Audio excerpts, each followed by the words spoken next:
Are you still waiting for your post? That's been sent from overseas, maybe from family members, little gifts and that from the children, living abroad. But you see, it ain't getting to you in the United States for a variety of different reasons. One reason is inaccurately filled out paperwork regarding these postal items. And in that case, those postal items are actually ending up in landfill. Yes, they are being destroyed. But it goes further than that. It does, you see, just after Donald Trump announced the cancellation of de minimis, the sub $800 tariff free, Well, just as he announced that, all the countries around the world said, oh, we ain't got a fucking clue what's going on. Will the post get through? So they banned them. They said no more post to the United States, and especially parcels. So until they knew what's happening. Now, many of those countries still banning posts to the United States. Still. About 88 countries are no longer sending posts to the United States. If you go to your postal services and you say, oh, I want to send this to my loved one in, Alabama or something, anyway, somewhere, they'll say, fuck you. We can't guarantee it's going to get there. Also, postal services are now removing any guarantees, any insurances for post because they're going missing or they've been destroyed, one or the other. Either way, it's a fucking shitstorm, that it is.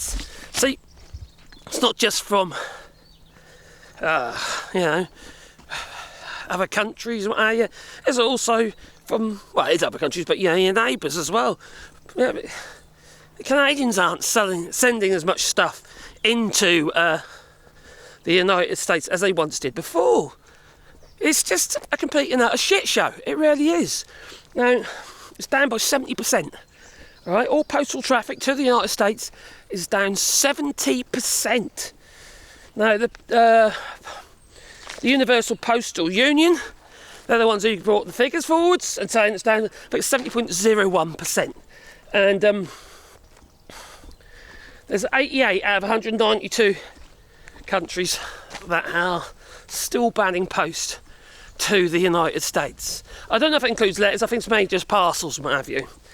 But, this is what happens when you put a fucking moron in the government, This is Donald Trump all over for you. He's a fucking idiot. He really is. This is hurting trade in the United States. It really is. Because obviously the loss of de minimis is affecting small, homegrown businesses and that, who want to buy stuff in and sell it on, or use components and stuff for their own products that they're making themselves. This is just hurting people.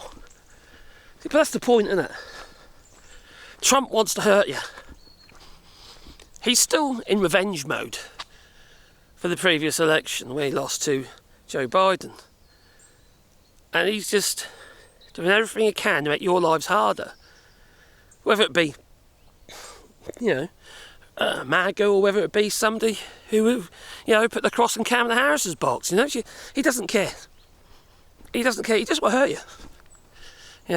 To him it's a big game. And he's enjoying it. Because he's a vindictive bastard, that's what he is. And he doesn't want you to know what's went on in his past. Well, we already know, but we want to see the evidence. Evidence that you cannot deny. Oh, here comes a car. So it's just, I don't know. So you've got de minimis, you've got the loss of that, which is fixed fee tariffs, which are horrendously excessive. And then you've got Kushma, which, okay, you've got the tariffs on there, but the fees are expensive from Canada and Mexico and places like that. It's like he's doing everything he can to hurt the United States citizens. And he don't care whether you're MAGA or not, he don't give a shit about you. No, he don't give a damn about anybody. It's hurting everybody. The logistics companies, the lorry drivers and all that. They're not exactly busy, are they? They're sitting on their hands waiting for the next job to come in, and the spot rates are plummeting. They barely put the fuel in the vehicles. So this is just Trump all over, isn't it? He's just destroying your country. But You know, MAGA and all that, make America great again, is like some marvellous kind of magical thing that's never going to happen. Because, you know, when they say America was great again, that's when they had segregation. That don't sound that great to me, eh? Anyway, you know how it goes, you know. You'll be on the restaurants and public toilets, water fountains, you know. What do you say? No Irish, no blacks, no brown people, and no dogs or something like that. Or maybe they'll let the dogs, I don't know. Anyway, time for me to go, because I say to you later, but please hit the like button, and maybe subscribe to the channel, a little bell icon, because then you get one fuzzy feeling in the pocket every time I upload another video, and I said that really quickly. That I did. So, if you've got a sports channel, you do on Patreon or buy us coffee. That keeps the channel live, that it does. Oh dear. There's also super thanks and stuff like that. Anyway, I'm out of breath now. Toodaloo!